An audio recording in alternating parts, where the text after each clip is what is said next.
Everyone thinks because you're a zombie, you don't know good coffee. Well, they're wrong. There's only one brew that gets my seal of approval. Deadly Grounds coffee is my guilty pleasure. The aroma is so intoxicating.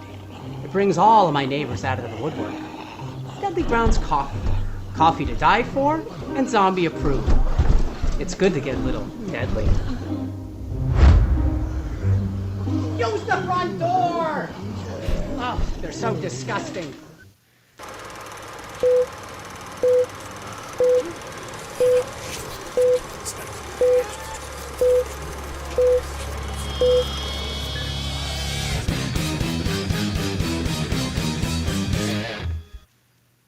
Hey everybody, it's Tuesday night, time for another live Wicked Horror Show. I'm Kevin, and as always I'm joined by Tony has 9 fingers. What is going on, people? And Tony, would you like to introduce our very special guest? You tell me where to start. Sure. Both of them are from Heebie Jeebies Pictures. I reached out to Jason. So, Jason, how are you? I'm good. Thank you guys so much for having us. Thank you for coming on. And Josh, or Joshua, I don't know what you go by. What you prefer? It's whatever. Thanks for having us on. I know y'all invited Jason, and I'm his emotional support writer director. He asked me to come along. Well, thank you for coming on. Writer director. That's a new All one. of that's true. Yeah, you should make a short about an emotional support writer or director. Yeah, I could see where that could turn horror fast. We can spin that. Yeah. So yeah, Heebie Jeebies Pictures. I was getting everything ready for the show at work today while I was on my lunch break, and I was skimming through, and I was just like, wow, this for short films. And I'm not trying to take anything away from like other short filmmakers or other, like people I know that are short filmmakers, but like the production quality is pretty top notch. So that makes me wonder, where did you guys get your start? Like, how did this all come to be? And were you making films before Heebie Jeebies Pictures, or is this something that you just started as younger people and have been doing it forever? Who knows? Well, I'm about to know. But You're about to find out. You're about to find out. It's so Josh, Heebie Jeebies is something that Josh and I started with another buddy of ours named Kyle Steinike, who produces our stuff, which is also sort of like this collective of filmmakers in Atlanta and around. We all met at the Savannah College of Art and Design. Most of us did. We've sort of expanded the network beyond that, but that's how we initially met, was through college. But yeah, I won't speak too much for Josh. Wouldn't that be funny though if I did? If Josh didn't say a word this entire thing, and I was like, Josh started making films. Every time you did, you're like, I have this, Josh. Josh, I got this. Josh's favorite movie is The Garbage Pail Kids. So like we got started. For me personally, I have that kind of, I guess, like somewhat typical, like I grew up watching movies, and yep, there it is. So sorry to segue really quick, but I just talked to somebody who had no idea what that was, and I showed them the scene where they sing the song, like the We can do anything. Yep. Yeah. And they were like, they weren't sure what to think of it, and I'm like, that's exactly how I felt the entire movie. But yeah, so it's, I got started. I always grew up watching movies or loving movies. Always grew up loving horror. My sisters were really into horror, and I think they actually were kind of the ones that kind of pulled me into it, which is funny because I'm a twin, and my twin now like cannot do horror. So it was almost like I couldn't do it as a kid, and then she, kind of pulled me into it, and now it's the opposite. But yeah, definitely was very much in that space of running around the neighborhood with my, parents, like our home video camera. Like my buddy had one of those cameras where it literally, you fed it a VHS tape, to film your stuff. And which was awesome because we could film and then go pop it in VCR and watch what we made, which was super great, I'm sure. But so that's sort of like where it all started for me, I guess. Like Josh, I feel like you had kind of a similar. Yeah, pretty similar. I don't have a twin, but two sisters. Neither one of them like horror that much.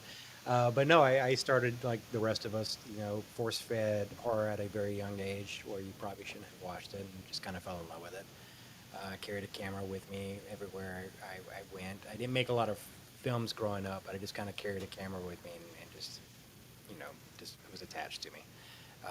And then eventually decided I want to do film full time, and went to Savannah College of Art Design, where I met Jason and a whole bunch of other hooligans, and we just decided to keep making films even after we graduated, because you accumulate all that debt, all that student loan debt, and you hope that you will get it back one day through filmmaking. You won't, but you might as well use it because you spent all the money on it. Yeah. Yeah, for real. It's how many people do I know that went to? I mean, the answer is a lot. Yeah. But people that I know that go to school for something and never like Yeah. use that. No, absolutely. My undergrad is in English. I do use it as a reader, but I'm not writing anything outside of these films. But no, Heebie Jeebies. We Dope. Josh, your audio just cut out. You're okay. leaving us in suspense. Heebie Jeebies is what, Josh? What It is made- it? It's yeah, Heebie-jeebies. We got Heebie-jeebies. I don't know what's going on with this mic, y'all. Oh, okay, you're back though. Okay, great. I will get this fixed because it's a piece of crap, apparently. Heebie Jeebies is something that we decided to do because Jason just kept making movies, and I felt jealous, and I called him up one day and said, "Hey, can I join the bandwagon and just make a movie with you?" And we did about a year and a half ago, and had fun doing it, and figured we just, how about we make a go at it? Let's brand everything and make it as professional as possible. Nice. Yeah, it looks very very professional. Like I was a little shocked, honestly. That's fair. I was. That's fair, and we're flattered, so thank you. Yeah. Very much. It's because we have a lot of talented friends. I mean, we've met a lot of people at SCAD and after SCAD, and luckily they were gracious enough to keep working with us after the next one, and we just kept doing them. And we couldn't do this alone. If it wasn't for everybody that was on the credits at the end of those films, they wouldn't look as good as they do. Yeah, because you look at, we've said it many a times where, some people, they might have the best of equipment, but don't know how to use it. And then it kind of just goes to like, whatever. So if you have people behind you that know exactly how to use it and know exactly what they're doing, that what comes out. Because there was 4 shorts that I saw, and each one had a different look and feel to them. But they were all like great, and just like the quality of them and the sound, and all 4 of them, I was like, oh, okay, I really dug each one for sure. Thank you. Yeah. Now, do you guys have like particular avenues that you like? Are one of you like more apt to do like more of like a comedy side of things, and someone else more apt to do like more like serious, or is it kind of like a free for all? I feel like I definitely lean more into the comedy, but we did just co-direct and co-write a rather silly film. I don't think we intended for it to be silly initially, which is always a fun delight. Once we realized it, then we leaned into it. But no, I feel like I used to have this rhythm of, and I would really like to do like a serious film and then something a little bit more silly, almost like a catharsis. Like, all right, I just spent 6 months doing something that was a bit heavy. Now I want to do something kind of stupid. But even with the comedies, we always try to like, horror comedy is such an interesting genre, right? Because I feel like it's very difficult to do, and I say that with the full awareness that I don't know that I've totally pulled it off. Like I feel like the comedy aspect of the horror comedies I've made have been well, but like I feel like it's so hard to actually be scary and then also make somebody laugh, within minutes of each other. But I think there's just something very fun about that, and I think what happens with horror comedies too, especially when we get the chance to go to film festivals, is they're just really fun to watch with an audience. Like they're very, it sort of turns, you get these midnight madness screenings that feel more like rock concerts, than a film screening, and just being able to be in an audience where people are there to experience things and to like let loose and like, hoot and holler and stuff. I think that's just such a fun experience. Definitely. For me, with horror comedies, it takes you on a ride, because at one point in time you could be laughing your ass off, and then something happens, and then you're like, cringing and stuff. And if they're done right, I've seen a few. Then there's other ones where it's just like a straight up comedy, where it's just like, oh, here's a little bit of horror splash in there. But Right. if it's done right, it takes you on that ride of like, okay, I'm like, and then sometimes it's like mid laugh and something happens, and then it's just like, oh, okay. Like Tucker and Dale versus Evil for me is one of those movies I go to all the time where it's just like, oh, and then you're like laughing in the middle of like shutting your eyes, but it's I feel like that's that you couldn't have said a better example of like the quintessential like horror comedy that's just done to a T. Like, and it's just, and you care, like, it has heart. I think that was the biggest thing for me too, was learning how to like inject heart into something that was silly, but by the end, like, I love like disarming an audience with like, oh, I'm laughing because this is silly and gory, but then by the end, you're kind of like, oh, you know, if you can pull that off somehow, then I feel like you've done it. Now you mentioned, well, in talking about it, and Tony, you mentioned too about like something that would scare you and also be funny. I'm trying to think of the last time I was scared at a horror comedy. I mean, gore is one thing, but you know what I'm saying?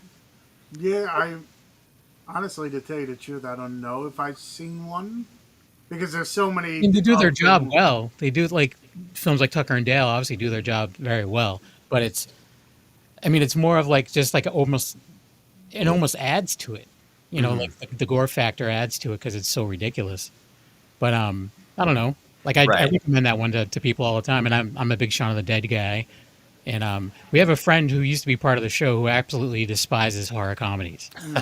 I do feel like it's very much a love hate thing. We've seen that at festivals too. I feel like because I feel like there's some like more, you know, straight horror film festivals that don't want to program comedies for that reason, because it's just like it's sort of like, and I can see where people come from. But I think there's just, I think fear or horror and comedies to me are so similar as a genre because Totally. they're all about like basically creating a set piece, right? You know, whether it's a joke or a scare, they're all about tone and pacing. Like as far as like, you know, timing things out, like the most effective scares are the things that lead you into the scare. And I feel like comedy's the same way. Like, Right. you know, you don't just tell a joke. Like you have like that 3-step process where you're getting to the punchline in the same way you would build a scare. And I find it interesting how similar they are, but also couldn't be more different. Yeah. Yeah. Yeah, you got to check out Kevin. You got to check out To Hell with You because that Okay. was out of I the did watch four. the trailer for that. I did watch the trailer for that, and it looked pretty funny. Yeah, So for me, you know, that's my style. So that was my favorite out of the four that you sent. Sure. Yeah. Each one was great, but that one I was just like, okay, like just the interaction between everybody. It had me cracking up the whole time. So That was a really fun one to shoot too. Like that was just like a genuinely good time, Yeah. and a very like low stress shoot. So it was just like it allowed us to kind of just have fun with it. And I hope that comes through in the oh, movie. definitely, So it was uh, definitely. I was watching it. I'm just like, oh, okay, and then just the banter between the characters and the just everything that's going on in it. And I'm like, oh, okay, that's happening. But yeah, it's definitely one that I'll probably right after this probably watch it again because I finished watching them a little bit before this. I'll probably just go and watch it again. perfect. My favorite film title that we we'll always try to like get like some press or reviews or whatever. So in the subject line, I wouldn't even like explain it. I just wrote "To hell with you," and I got like a few responses back where they're just like, I read this and I clicked on it because I was curious to see why you were so upset with me, and then I saw you had a movie, and then I ignored you. oh, at least they took the time out of their day to let you know that. I did get a couple reviews out of it, so hey, mission accomplished. I don't Mission accomplished? Question mark. know. Um, but so how many? Well, I was gonna ask how many films each of you have made. But I also, I mean, I guess I can start there. So how many films, like, and even before um, the production company, like, have you like in school and stuff like that? Did you both make films? In my, I went to a very small high school. It was an elementary through high school in southern Alabama. So we really didn't have an arts program. Mm, I think of my 18 years there, I made one short film for a class project, and that was to get out of another project. I was just like, hey, I'll make a movie out of it instead. They're like, cool. And I did one in my undergrad, same thing. How about we make a movie out of this so I don't have to write another book report? But I probably had to make about 5 to 6 short films for my portfolio to get into Savannah college art design because I didn't have an undergrad in film. So I was going to get into the grad program, so they needed to make sure I could even make a film. And then in SCAD, I don't know, maybe like how many do we have to do, Jason? Like 5, 6? And we have to work. I think you had different classes set up where like basically the end goal of each semester was to have a film. Yeah, and then none of them were horror films. They were all already kind of weird art school films. Nothing wrong with that. I like that stuff. Nothing wrong with it. Yeah. I did westerns and I did heady sci-fi stuff, and it was all fun. And then with Heebie Jeebies, I have directed 2.5, co-directed 1 with Jason, and then I've produced probably 3 of yours. Yeah, I was trying to do the math there, but I don't know. I got a C in math, and then I went to art school, so that's all gone. Jason's probably done a lot more stuff before college, though. Yeah, I mean, I've been making movies since I was a kid. Like I was telling you, like with the VHS. I mean, I've got probably a dozen VHS tapes. Like the 8-hour ones, like the extended ones. For the highest quality. The highest of quality. Yeah. But yeah, it was, we filled those things up and just, we'd go out with the camera. Like it was very much the type of childhood where it was like, as long as the batteries were charged, or sometimes that was even the challenge. Like, hey, this battery has an hour long, whatever. That's all we got. Let's go make something. So like, if you count all that stuff, I'm sure it's in like the hundreds, but like out of all that, like how many would I show you? Like maybe 4 or 5, Oh, really? Because it's just like, again, that's going off of like well before film school of just literally going out with the camera. Like it's a Friday night, let's make a movie. And if you're just listening, I'm air quoting because if you can call it that, I remember we'd go out in like the woods. That was always the thing, right? You grab the camera, you get some friends, you find the nearest woods you can go into, and then it all becomes like this like we were doing found footage before I even knew what found footage was. But yeah, with Heebie's. With all the stuff we have on our site, and then we've got a few right now that are going through the film festival circuit. Josh is the last one that he directed. It's a film called It Draws Closer. That's wrapping up its fest circuit. Same with To Hell With You. To Hell With You and It Draws Closer we actually shot in the same weekend, in the same room, in my house here. So those were pretty much on the same track from the get-go. So we shot them at the same time. We pretty much had them posted at the same time, and then we sent them to pretty much all the same festivals so that we could, I mean, selfishly kind of too, like, we were trying to like, strategically. Yeah. Strategically, if we did get into, if one of us got into a festival and the other didn't, we were still representing at that festival. And if both of us got in, then it was also just cool to see our opening film logo or whatever at the same. So people were starting to like piece together like, oh, these guys made this really scary 4-minute horror film, and they also made this really silly 70s, whatever. But yeah, I think the goal with the shorts, and I think we talked a little bit earlier. I can't remember if we were recording them, but yeah, like you had flattered me by saying they all felt different, and that was kind of the goal, was to try and make different sets of films, like playing with all the sort of different subgenres of horror, dipping into sci-fi, comedy, stuff that's more creature feature, stuff that's more supernatural, and just trying to sort of explore different spaces for our own sake, just for the fun of it. But then also like, hey, what's sort of sticking the best? Like what's something we enjoy making, but then also, hey, this one did really well at festivals and online. Maybe that's something we pursue for a feature. So that's kind of been our game. Yeah, that was, we always talk about bringing on shorts or just seeing shorts. And it's one of those things where it's like, there's 2 ways you can go about it. There's some shorts where you sit there and you're like, I need more to this. It's good, but I need a little like backstory or a little bit after. And then you get other ones where it's like in that, 4 to, 20 minutes, I think they would be considered a short, or 4 to 30. It kind of gets what you need, and it's like, I could see it being a full length, but then it's like maybe it'll take away from it. And all 4 of yours, I would want all 4 features. Like for me, like, it's like watching it, I'm like, it got it, but I can see like it extended. I could see it being, a little bit further into it. No, thank you. Everything we make, we do have an idea for a feature. Okay. If this is the one that blows up, if this is one people want to see more of, then we have that pitch ready to go with it. And if it doesn't, at least it's a 3-act structure. So we want to tell stories full stories with the shorts, but have room to breathe. A different idea if there's something there, if someone wants to see it. Nice. No, thank you. And that's where I was headed as well. I was actually headed, like, are you guys planning on making a feature anytime soon? That kind of thing. But Tony said it better because he's seen he already saw the other shorts. So he already knows. Which you could do it right after. I could. You're right, I could. Facts are I'll facts. follow up right after. I'll be like, "Did you watch them? I'm waiting. Yeah. What hello. did you think? Review them on Letterboxd." No, we're working on some feature stuff now. I did we both have done. Josh did a documentary feature. How many years has it been, Josh? 83. Yeah, a while. A while. And then I did a horror feature called Patient. That had a really brief run on Showtime Network, and it was like one of those like one location horror movies. So it's kind of funny because if you're looking at how you see a lot of filmmakers do it, they'll start with shorts and then they'll do the feature. And we kind of did it. I mean, I'd been making shorts in school and before that, but then right out of school, very quickly realized that nobody was going to give me money, so we tried to do our own effort of making our first feature.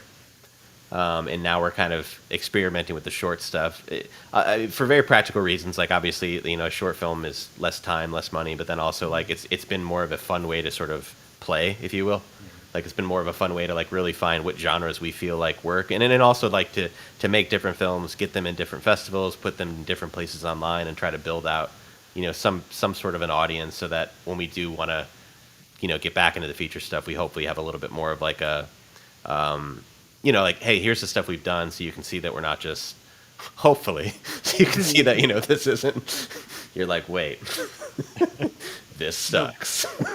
No, but like I said, they were all great. And the one thing we've heard before is never act with children or animals. And two of the shorts, you had both of them. So how did that work? Where it's like, did it make it any more difficult than what they always say, or?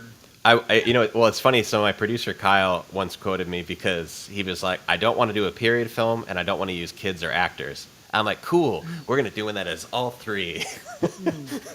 I will say, so Tapestry is the one that I directed last. It's in the festival circuit. We had a 2-year-old in that. A good friends of ours, Kristen and Robert, their son Sam. They were willing to let him play our ghost kid for this short film, which was really cool of them. But and it's one of those things where we wrote the story very specifically to be like the scenes that involve the child are just whatever the child does. Like there's no, I know I'm not going to direct, like I'm not going to sit the 2-year-old down and be like, all right, so your objective for this scene, like, and it actually worked out. I don't want to spoil, I guess, anything because that one's not out public. But there's some stuff that happens in the film that definitely was not scripted. That it just sort of happened, and we're like, cool, that worked. And then Reclaimers, the dog that's in that movie is Booney. That's actually my dog, who's passed out in the other room. I was hoping she'd join us, but she was actually super easy to work with because, you dangle a treat off camera and you get everything you need. So having to do it again. It looked like she was well trained. I mean, I'm sure you took many takes, but there was a few scenes. I'm like, this dog like actually trained for, because there was like a few things. I was like, oh. She was, she's a great dog in general. I do owe a lot of that to my wife too, who was on set. Like she was the one like dangling, and she was sort of like my her assistant, if you will. Making sure she had treats and food, and like Booney needs a break, Jason. Let's move on to a different shot. And it's funny. I mean, it just so Reclaimers just released in the Terror Tales Poetry and Death Volume 1 from Terror Films. Like right when Good Boy came out too, which is funny because I don't know if you guys have seen it. It's a great movie. I actually got to meet that. Tapestry played at Sitges, and Good Boy was playing there. So I made it a point to go up to him and be like, "I want to show you pictures of my dog if you'll." So I got to meet him, and he's a super cool guy. And so we just we chatted for like 20 minutes, and he was showing me behind the scenes photos of his dog, and I was showing him, So it was a very cool moment for me, but. Yeah, there was a scene or two that kind of had that like Good Boy feel to it, where it was kind of like through the perspective of the dog. As it's like, oh, okay, like now I see two movies like that, which you never heard of before, and now I saw, it's totally different from each other, but it was still one of those things. I'm like, oh, after seeing it, I'm like, oh, that reminds me of Good Boy. It's that hive mind thing sometimes where everybody just links. There's another filmmaker, a colleague of mine named Greg Bishop, who did a really awesome short film. Also, it's a ghost story told from the dog's perspective called Howl at the Dead. If you haven't seen that one, I think it's on YouTube now. But it's another really great. He's a great filmmaker, so he's got a lot of good stuff. But so I told him, I'd messaged him after I'd seen all these things. I was like, we ought to find some way to put my dog, your dog and the dog from Good Boy in some sort of like Avengers style horror movie where the dogs take on these ghosts. Either that or with like anthologies. I can always use almost like there's a Cat's Eye with Drew Barrymore where there's 3 stories of cats. You could do the Dog's Eye or something. But I would watch the hell out of that. I'm more of a dog fan myself anyway. Hey. Cats are pretty great too. Cats are pretty great. I got 2 cats now. I'm allergic to cats, and I have 2. But my wife loves cats, and I love my wife. So yeah, there you math. go. Yeah, we got 2 cats. We had a dog. We'll have another dog because my wife will not let that not happen. So we'll have another dog at some point. But I'm an animal fan in general. I don't like anyone putting down cats, Tony. I'm just not a cat person. My aunt used to have one, and that thing hated me, and I got scratched more You times. met the wrong cat. There's some pretty great cats out there too, just like dogs. I feel like this is teeing us up to talk about Josh's cat, who is Josh. Tell us about your cat. Equal parts the sweetest thing on the planet and possibly the most evil. She's just my baby. Her name's Waits. She's a black cat. We adopted during COVID when we were living in New Orleans, and so she didn't really meet people for a while. So when we have company over, she chases them out the door, swatting at their feet, clawing at their eyes. If she can get that high. I have 3 dogs, and none of them will protect our household. My cat is all I need. Oh wow! But then at night, she curls up with me. We watch TV. She'll be in my lap. If I didn't have the door shut, she'd be here. She's a sweetheart. Every man who's come to my house has walked away bleeding, except for Jason, because he's the only one that listened when I said, "Do not touch the cat." I took it as a personal goal. I was like, I want this cat to like me. Yeah. And locked you in the bathroom one time. She trapped you in the bathroom. Josh, I went to go visit. I guess this is before we started Heebies. We were sort of starting to work on projects, but we went to go to the Austin Film Festival, and Josh happened to be outside of Austin at that point. So I went and stayed with him, and I was literally walking out of his bathroom one night. It was all the lights. It's like a perfect horror movie setup. It's just the light that's coming from the crack of the door as I open it, and just out of the dark, just out of the light in the darkness, I see these 2 little glints, unblinking glints looking up at me. And I'm like, "Hey, Josh, is your cat cool?" And I don't remember what you said. I like to imagine that you were just like, "Run." But yeah, sure enough. I ran to my room because that thing tailed me and was hitting at my ankles. Wow. But it worked out. Good thing you didn't get trapped. You would have been still living there or something. Something. That darn cat. Anyway, so love animals. A few of your shorts aren't out for the public yet, but the ones that are, you want to talk about those and where people can watch them? Sure. Josh, you want to take that? I've been yapping. I mean, they're all your films. Mine are not available online right now. Tell them where they can watch my movies. You can't watch Jason's films. Let me see. You can watch everything up until the Reclaimers on HeebieJeebiesPictures.com. Also on our YouTube channel at Heebie Jeebies Pictures. That is Little Dreamer, Disembodies, Checkpoint, The Mages of Rage, and a long title I'm not going to read. You got to say the whole title. And am I missing one? Fenestra. Fenestra, yeah. Fenestra. And then we have coming soon, you'll be able to watch It Draws Closer, To Hell With You, and you can watch the Reclaimers on the Terror Films anthology.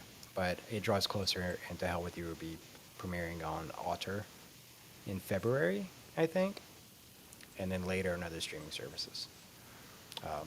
Yeah. Nice. And then Tapestry will probably be out sometime next fall.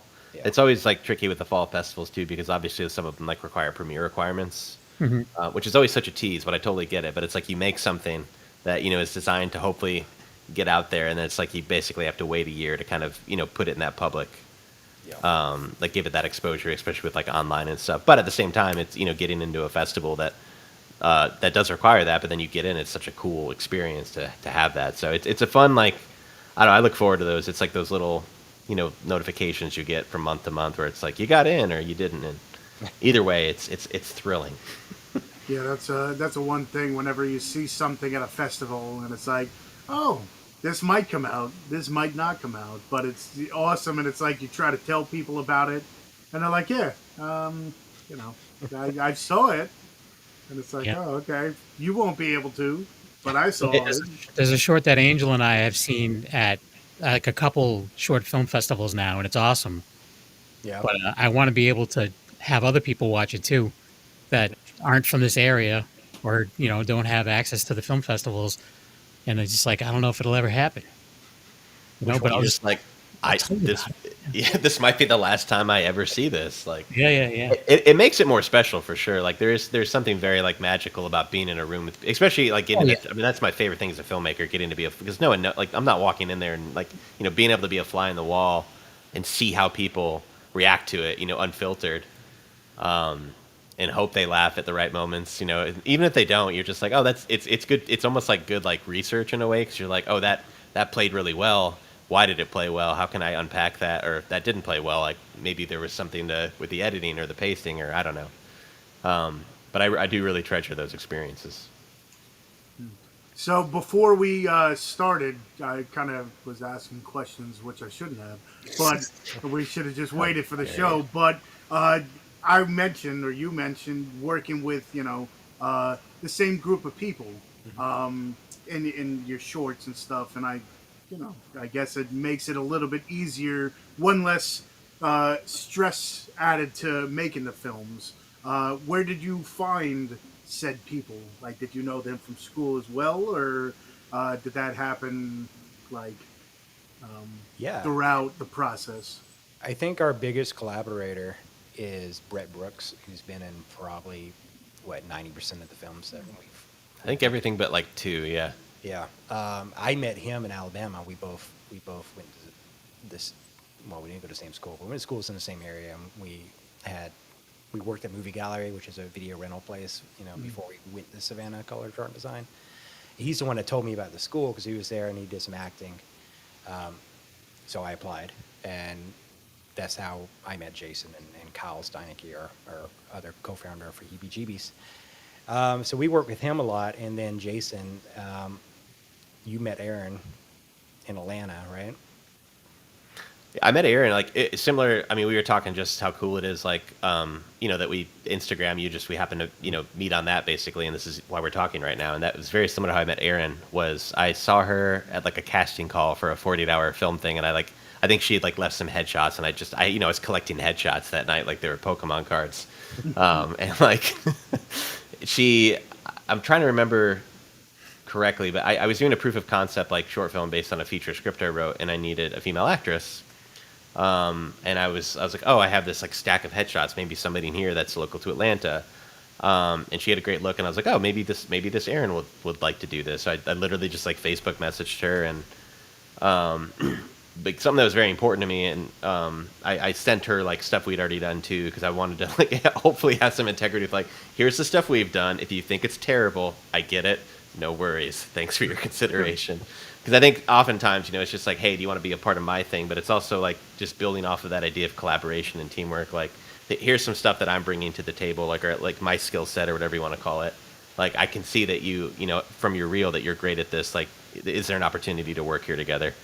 And she said yes. And I think it was like just like a 3-hour thing on a Friday night. Like, it's so funny because we had in this proof of concept, she played like a normal version of herself, and then she played like a possessed version of herself, where she had some light makeup, and then she had these contacts in.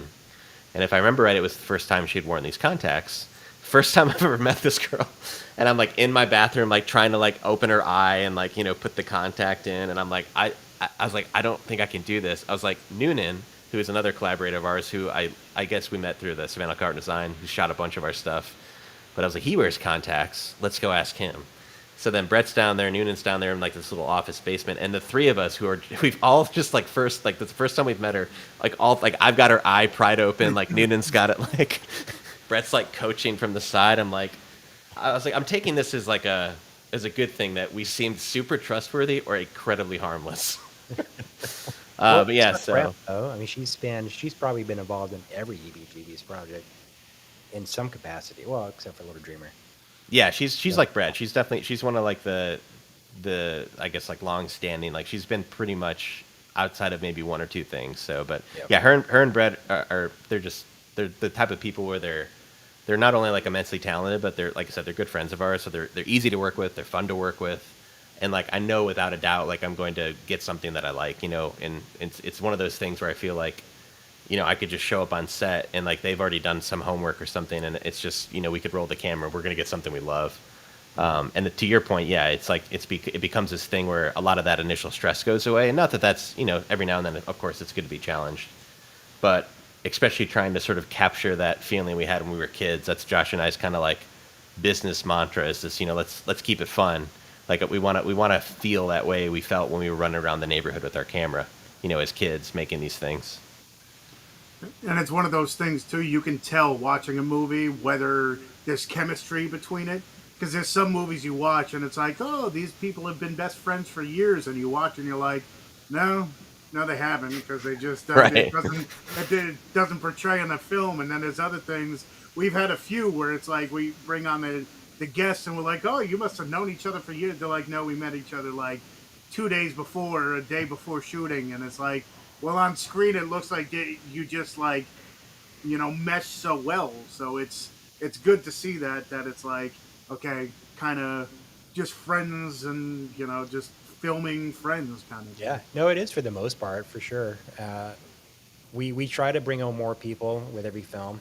We try to, you know, build out the crew a little bit, and when we weren't able to make a couple of films with Matthew Noonan, who shot almost everything that we've done, due to work, we brought on other director photographers who kind of fill them out, and their crew as well, and try to bring on some new actors and actresses here and there. Kyle Gazak is in, he was in a new one that we just filmed called Dag Nabbit, who's had bit parts in some of Jason's stuff, so we gave him a vehicle for this film.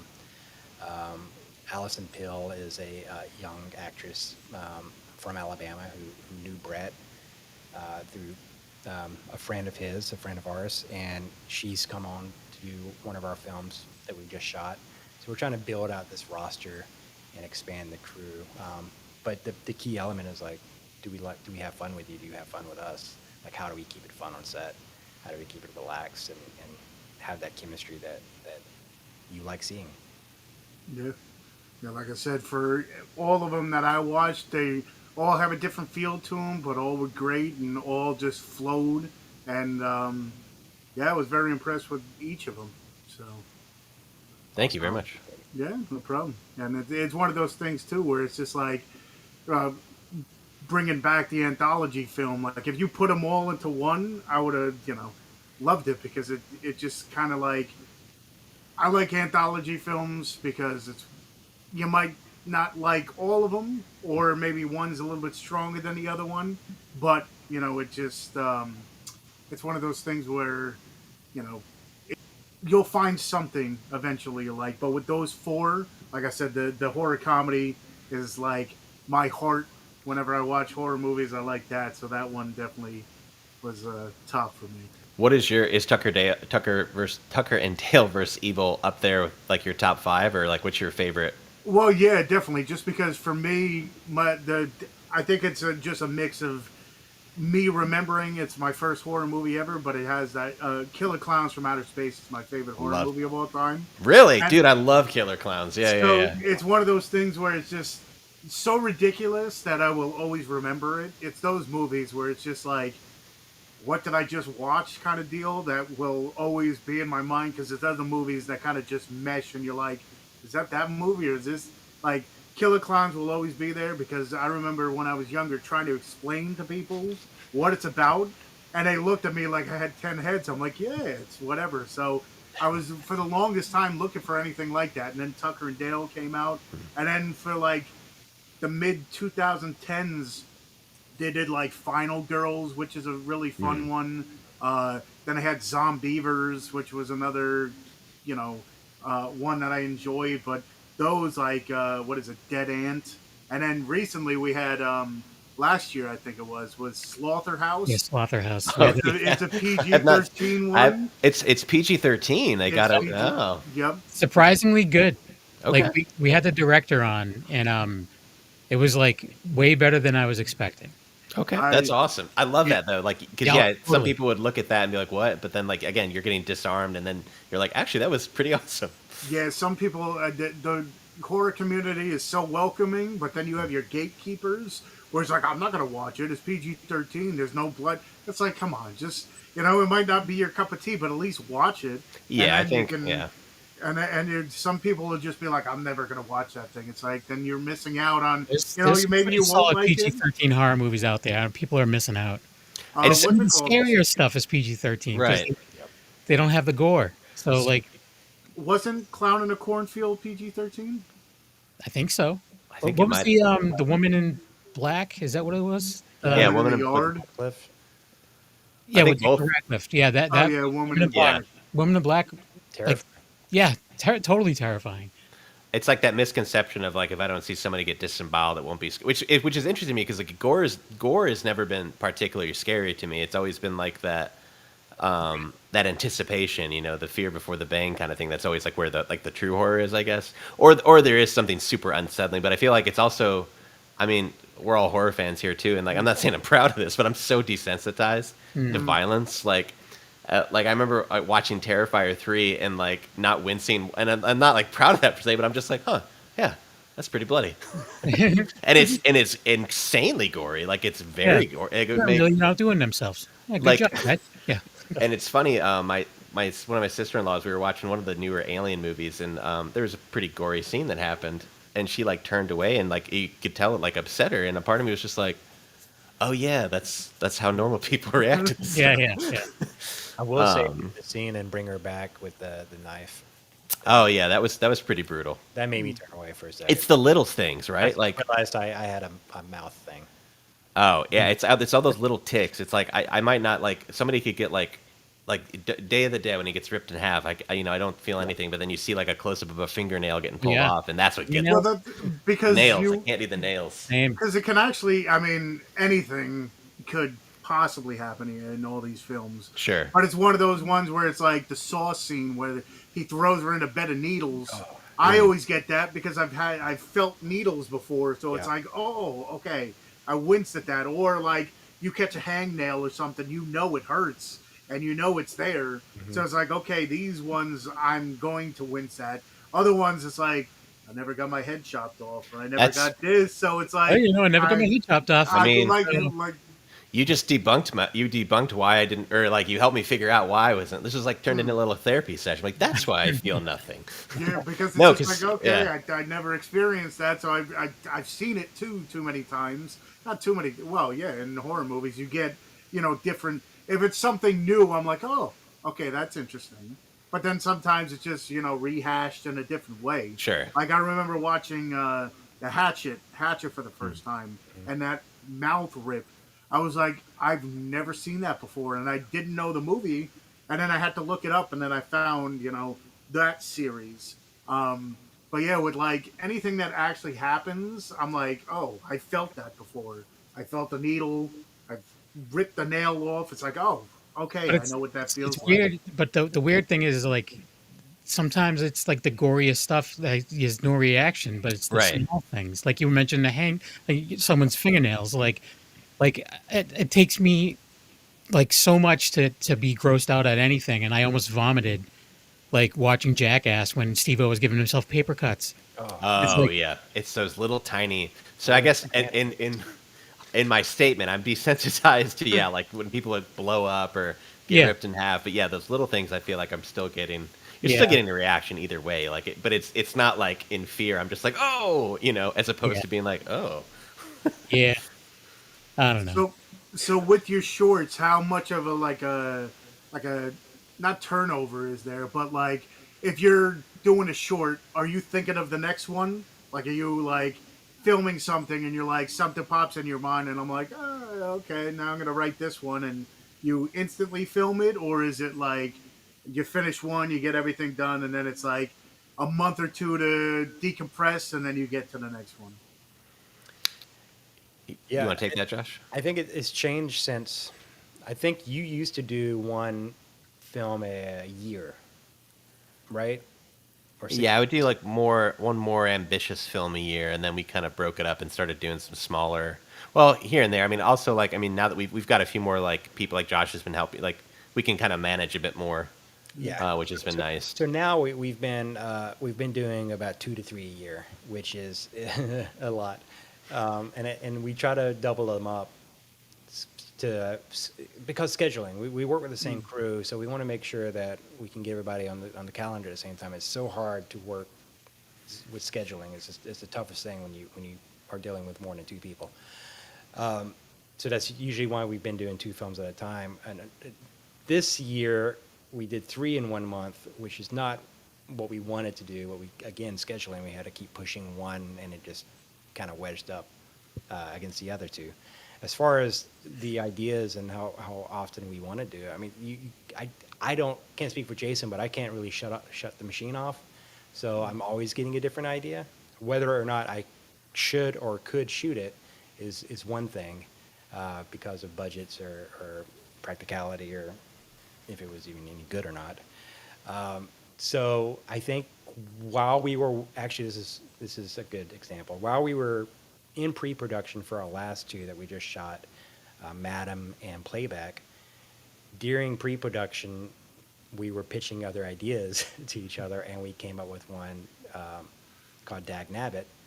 And during pre-production we wrote and shot Dag Nabbit before we got into production for Madam and Playback, because the idea was fun. We kind of wrote it in a week. Like, it was a really fast turnaround. It was a short.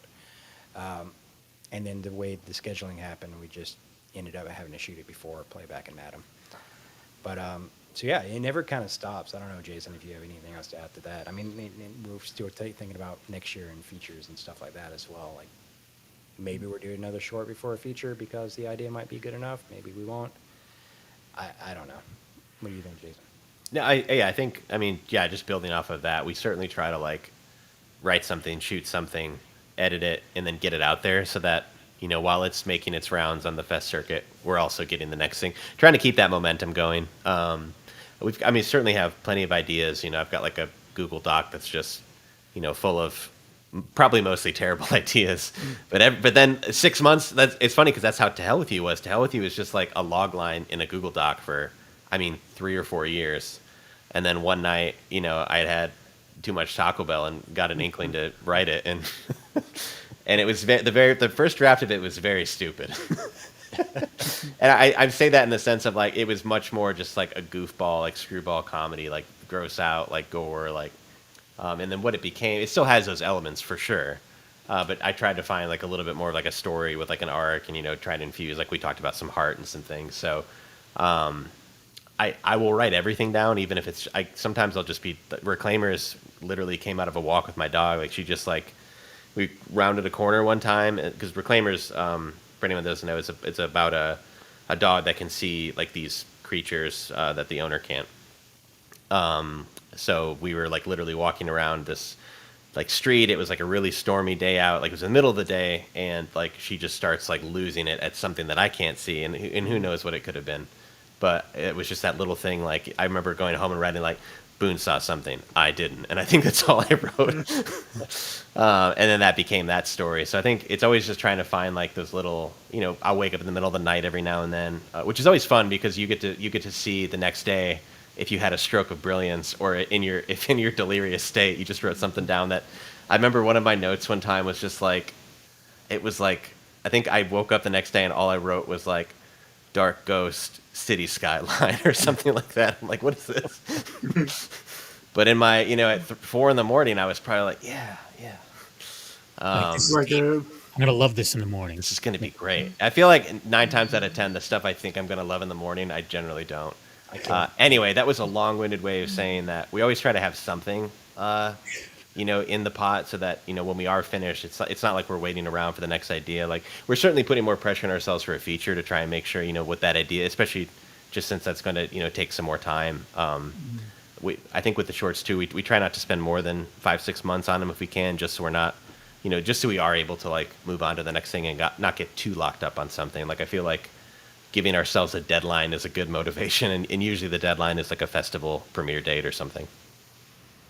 Yeah, that's the thing that people don't realize, especially with like indie film. It's just like, you know, everybody thinks, oh, that's all you do. And it's like, no, some people actually have, this is their, side gig, and they have actual jobs, and the scheduling doesn't work out and whatever. And, they think that's why you look at it and just like, people are always like, I need something new. There's nothing out there. And it's just like, yes, with indie film, it's out there. It's just like, you might not see commercials for it or whatever. It's like, there's so much stuff out there that you got to check out. People don't realize about it. And it's just, when I try to recommend stuff, they're like, I've never heard of this. It's like, yeah, well, Now you have. Well, now you have. Watch it. Exactly.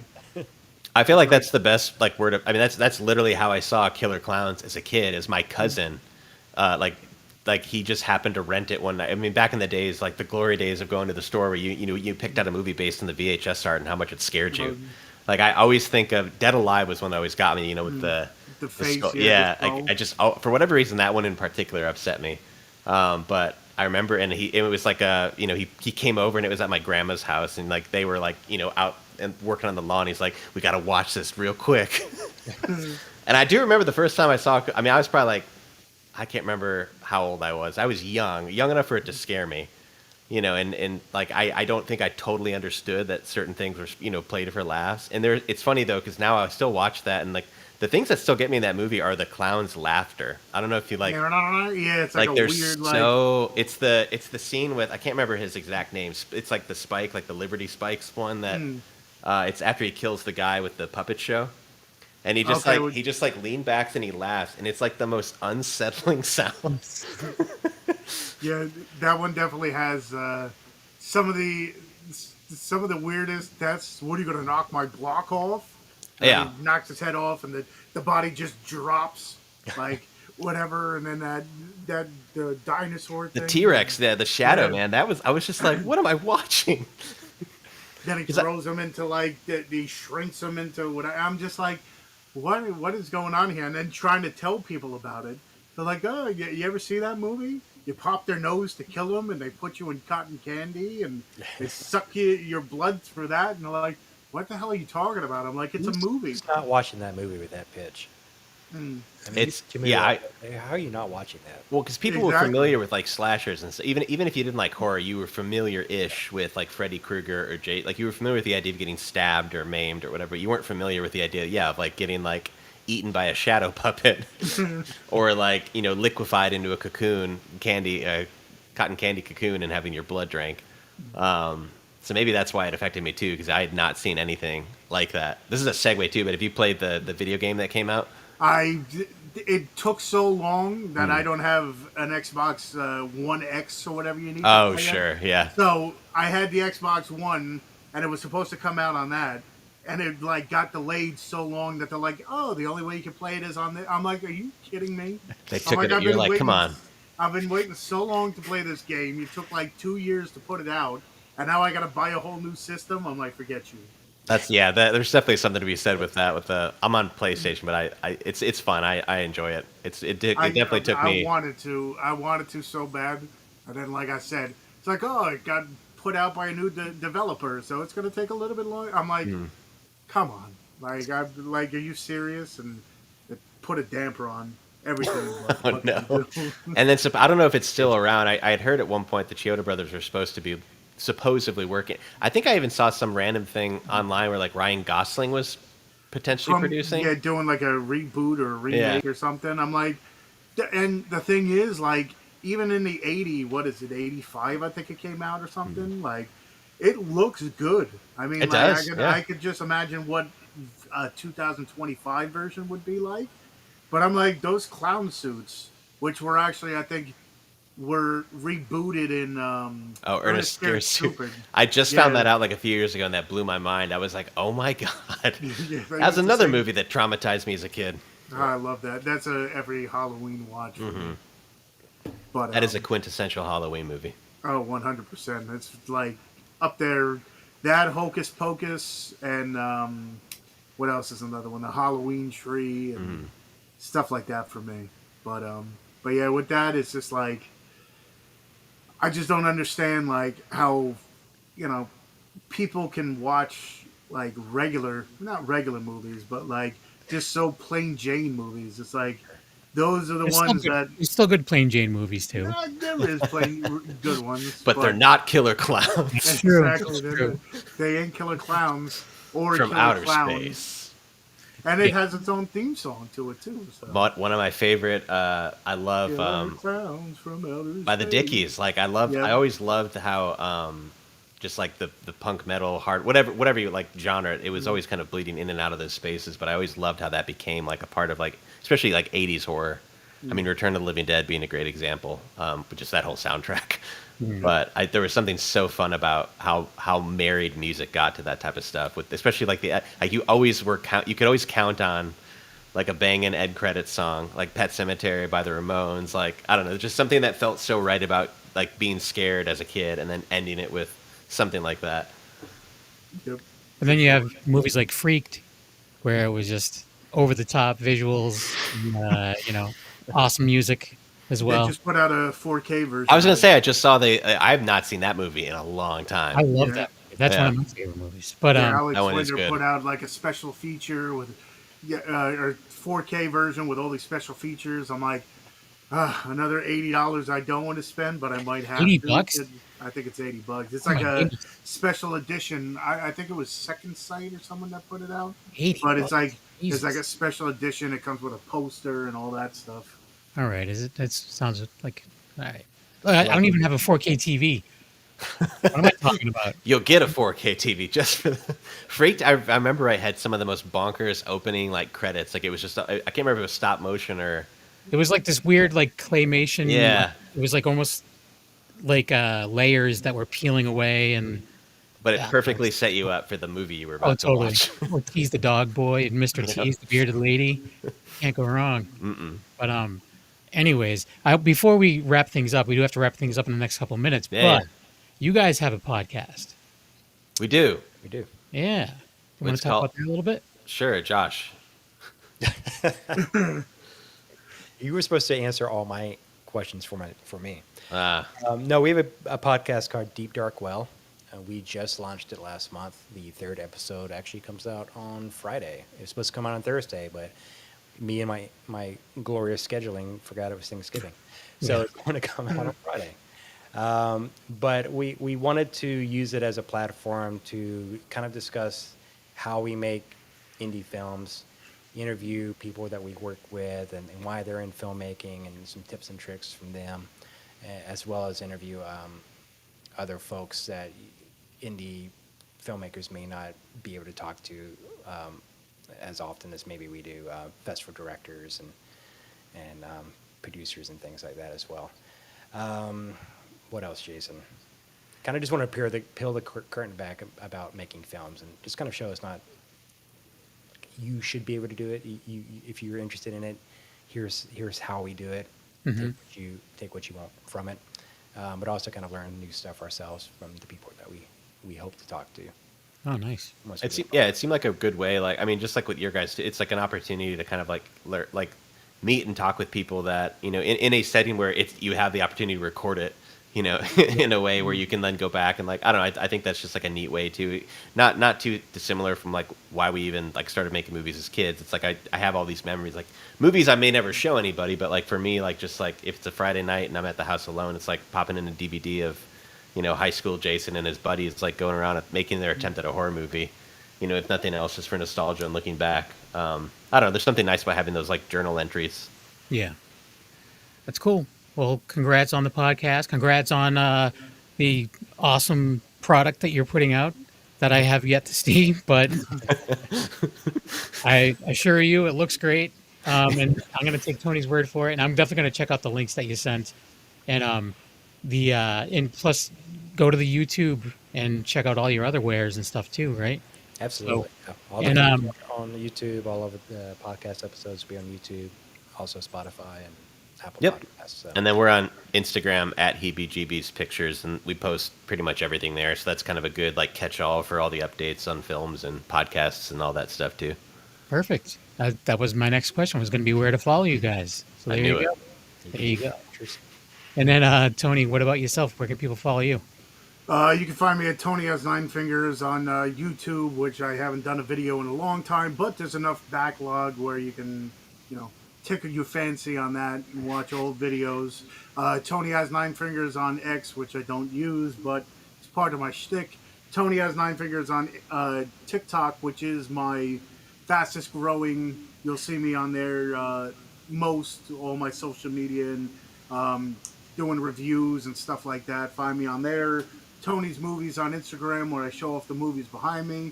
And of course, here on the Wicked Horror Show, most Tuesdays, whether we have awesome guests or it's just horror movie talk, you could find us here. Kevin. Just A Knuckle on Instagram. And that's about that. Thank you guys for coming on. Thank you for watching / listening. And happy Thanksgiving to those that are that are celebrating. Some people don't, and I'm okay with that. I've learned. I've learned to not say Happy Thanksgiving to everybody. But Fair. yeah. But anyways, thanks again, and good luck with everything. And keep us posted if they have anything new coming out. And we'd be more than happy to have you back on, or if you'd like to come back on. Absolutely. I mean, I had a good time just chit-chatting about horror movies. So Oh yeah. I just want to, Tony, I just want to go through your movies. Yeah, category. for real, right? Yeah, I got a problem. But, Yeah, I it's got a it. good problem. I got a whole closet full of old VHS tapes here that I need to get on the show somehow. Yeah, Yeah. I've been collecting for, 27 years now. I got about 11,000 in my collection. wow, that'll pile up. Yep. It's like... Good luck moving that ever. Good Yeah. luck. Gosh. Yeah. Man. I have to hire movers for that. But anyways, thanks again, and we'll see you guys all later.